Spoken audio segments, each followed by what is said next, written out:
हरिओम। हर हर महादेव। श्री शूल पाणेश्वर मंदिर शुद्ध महादेव, ये जम्मू और श्रीनगर हाईवे से राइट कट अंदर आके चनैनी से होते हुए ये मंदिर है। यहाँ के बारे में ज़्यादा विस्तृत जानकारी अब पंडित जी देंगे। पंडित मक्खन जी मेरे साथ हैं, यहाँ की सारी देख रेख यही करते हैं। पंडित जी बताइए ये कुंड के बारे में भी। ये नेचुरली है, मतलब जो इसका झरने का पानी है। ये झरने का पानी, झरने का पानी तो है। ये हमेशा बहता रहता है? हम ऐसा रहता है।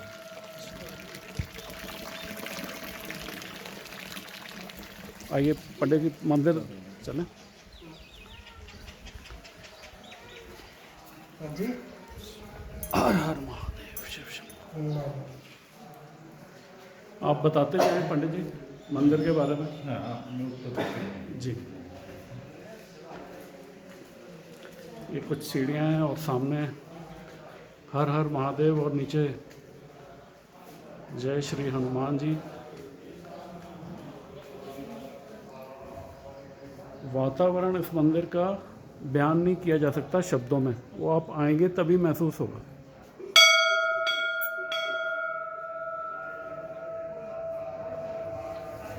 जय श्री राम।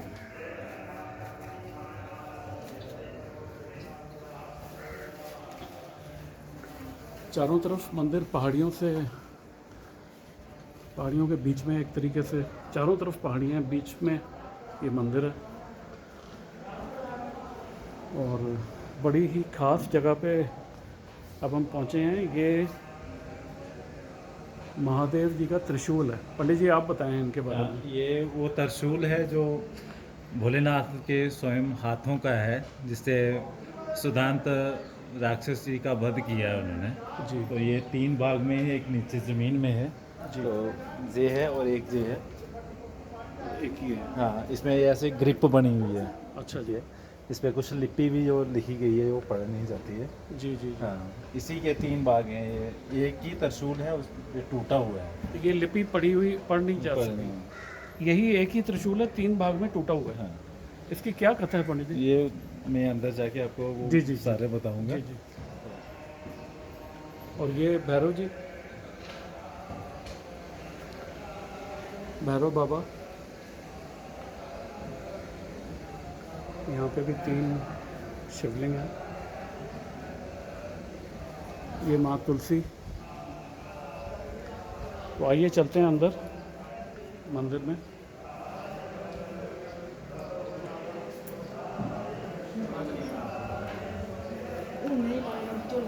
अब हम असली प्राचीन मंदिर में आ गए।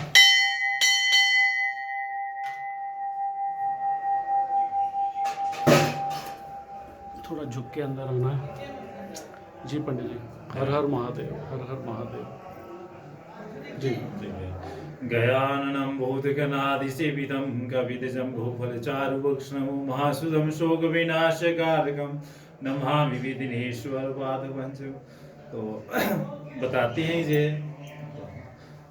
हैं कि ये उस समय की बात है कि जब माँ पार्वती जी भगवान शंकर को अपने पति रूप में पाने के लिए घोर तप किया करते थे। तो बोलते हैं उस समय यहाँ कोई भी मंदिर जे त्रिशूल वगैरह कुछ नहीं था जी तो सबसे पहले यही एक शिवलिंग था। जी। तो बोलते चारों तरफ जंगल था और ये एक शिवलिंग था जहाँ माँ पार्वती जी पूजा किया करते थे। इस शिवलिंग पे पूजा किया करते थे। पूजा किया करते थे। माँ पार्वती का जन्म स्थल और विवाह स्थल यहाँ से आ गया तकरीबन लगभग 8 किलोमीटर मानतलाई में है। जी। और इससे थोड़ा पीछे 4 किलोमीटर एक गौरीकुंड स्थान है जी। जहाँ माँ पार्वती जी वो घोर तप किया करते थे उस समय। जी, तो जी। वहाँ से ही आकर यहाँ भोलेनाथ को रोज जल अर्पण करते थे। वहाँ से रोज आकर। उनका एक निज़म था। जी। तो इस स्थान में एक सुधांत नाम के राक्षस जो रहते थे। जी ऐसे वो राक्षस तो नहीं थे जी कि वो सिर्फ शरीर उनको राक्षस मिला था। जी जी। ऐसे भगवान भोलेनाथ के ही भक्त थे वो। अच्छा जी। तो वो भी पूजा करते थे। जी। हर हर महादेव। तो जी ऐसे ही चलता रहा और एक दिन सुधांशु जी ने सोचा कि ये जो शरीर मुझे मिला है जी तो इससे मुक्ति कैसे मिलेगी। भक्त तो मैं भगवान शंकर का, भोलेनाथ का हूँ, जी। लेकिन मुक्ति कैसे मिले। तो उन्होंने मुक्ति पाने के लिए ही माँ पार्वती के जो पूजा अर्चना करते थे उनमें भीधन बाधा डालना शुरू किया। जी। और एक दिन उन्होंने क्या किया कि एक दिन अपना वो भयंकर रूप जो है वो धारण किया जी। माँ पार्वती जी के सामने। और जब माँ पार्वती जी वो देखते हैं सुधांशु जी का इतना भयंकर रूप है जी। तो वो डर जाते हैं और उस समय भगवान शंकर को याद करते हैं कि ये भगवान शंकर, मैं तो आपकी पूजा के लिए यहाँ रोज आती थी और यहाँ तो मैं अब संकट में हूँ और मेरी रक्षा कीजिए।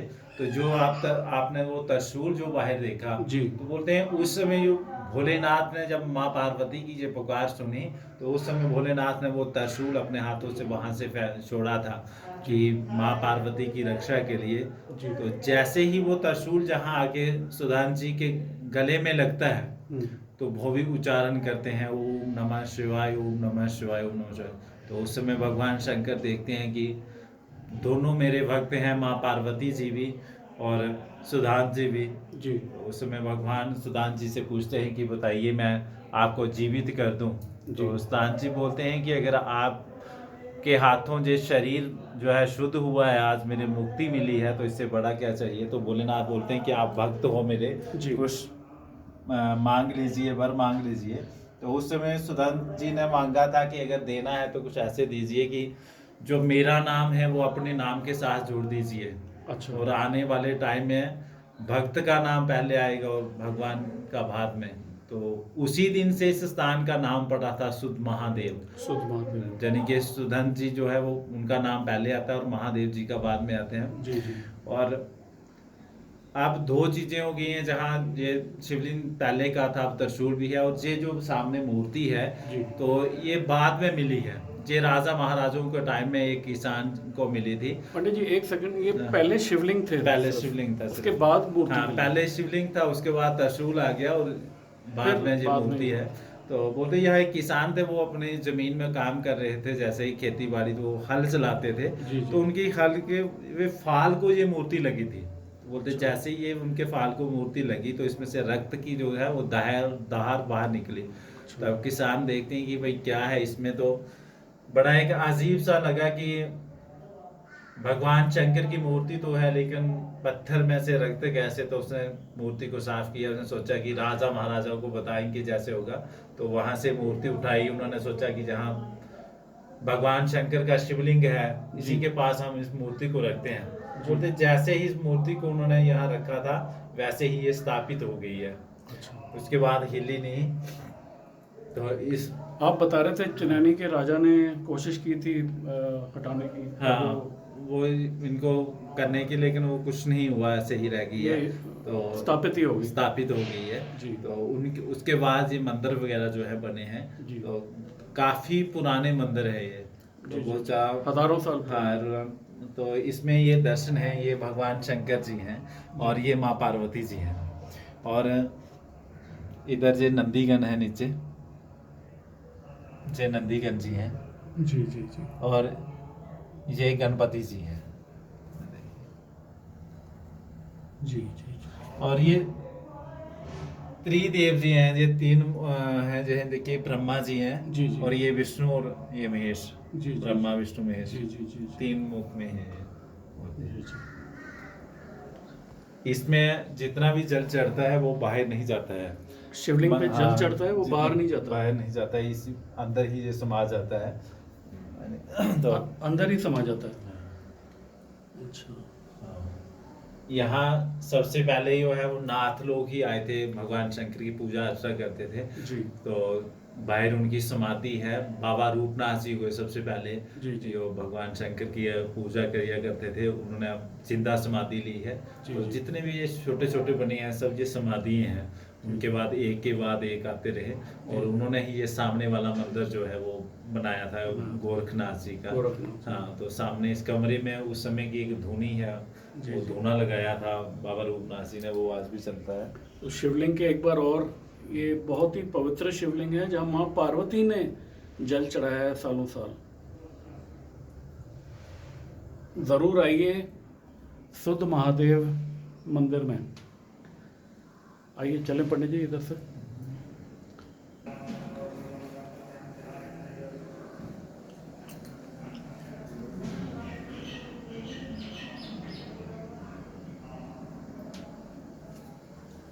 ज्योति भी आ जाएगी, दीपक जो है ना।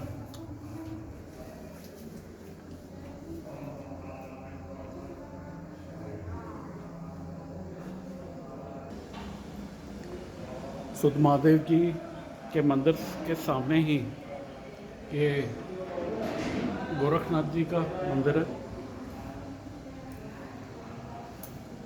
हर हर महादेव, जय बाबा गोरखनाथ जी, जय बाबा।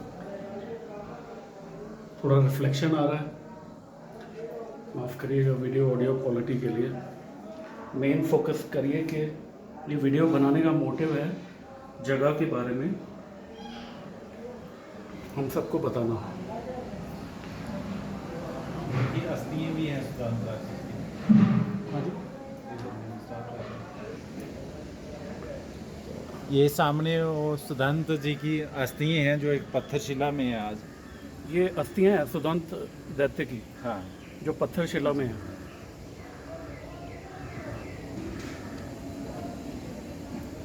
तो इतने विशाल वो रहे होंगे। हाँ। जी जी। ओम गम गणपतये नमः। माँ रिद्धि माँ सिद्धि, श्री गणेशाय नमः। ये जिंदा समाधि, इन्होंने जिंदा समाधि ली थी बाबा रूपनाथ जी। ये उनकी समाधि।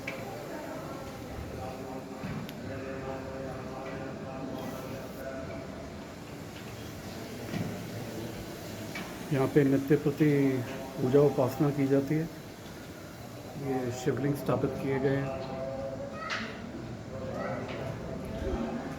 बाबा रूपनाथ जी ने जिंदा समाधि ली थी।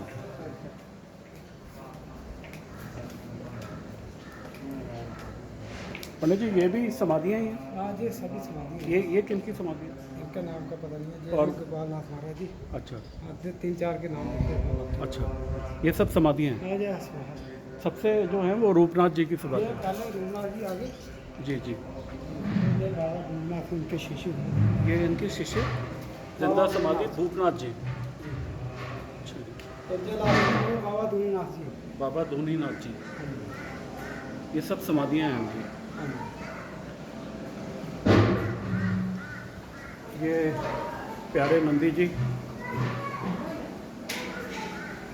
शिवलिंग को देखते हुए। ये मंदिर जहाँ हम अभी अंदर होके आए, जहाँ माँ पार्वती जल चढ़ाया करती थी। बहुत ही शांत और बहुत पवित्र, अलग ही aura. I mean you must visit this temples along with your family, children, everybody, and inform them about our ancient heritage. It's our duty.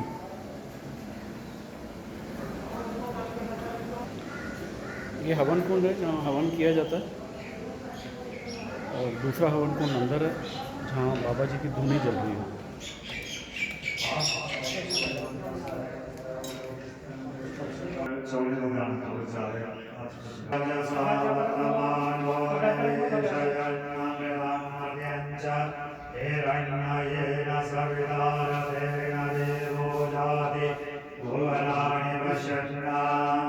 ओम सूर्याय नमः।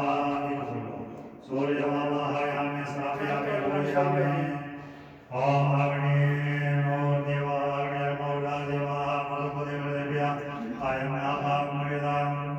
ओम आदिनं देवास्मत्रं सुवत्वं महादेवाय महादेज्येष्ठाय महादेजाण्डाय पंचसिद्धियाय हेममामुख्य पितरं मुखे पितरमसे विषयकभौम्याय सोमोस्माकर्मणाराजा। ओम चंद्रमसे नमः। चंद्रमा आवाहयामि स्थापयामि पूजयामि। अग्निर्मोदादेवाः भगवद्गीताय महामृतं सिजन्वते। ओम भौमाय नमः। भौम आवाहयामि।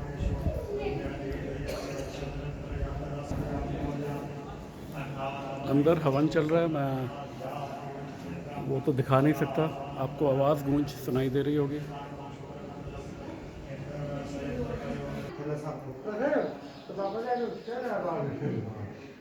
ये जो शिवलिंग में आप हल्की लाइट रोशनी देख रहे हैं, ये पंडित जी थोड़ा हाथ नीचे, अलग एंगल से लाइट और पहले दिख रही थी, अब हाँ अब नीचे दिख रही है, अब नीचे दिख रही है।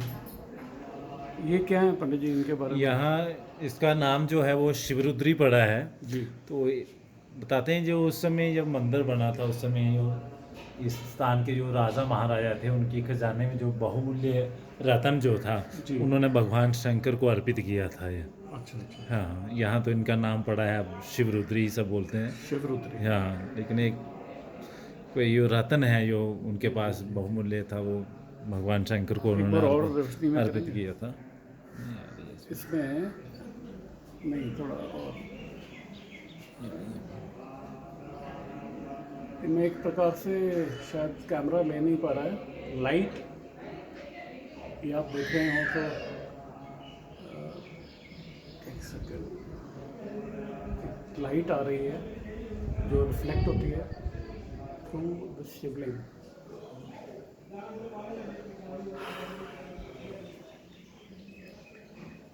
हर हर महादेव, हर हर महादेव, कण कण में महादेव।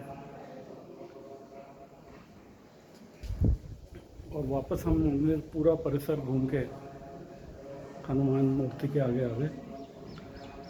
जय श्री राम, जय श्री राम, जय जय श्री राम। पंडित जी बहुत बहुत धन्यवाद आपका, बहुत बहुत धन्यवाद। आगे मैं आशा करता हूँ बहुत लोग आएंगे और हमारा मकसद ही, आपका भी हमारा सिर्फ यही है कि जगह इतनी प्राचीन और इम्पोर्टेंट जगह के बारे में प्रचार किया जाए। हर हर महादेव, हरि ओम साई राम, ओम पार्वती पतिये शिवाय नमः, हरि ओम साई राम।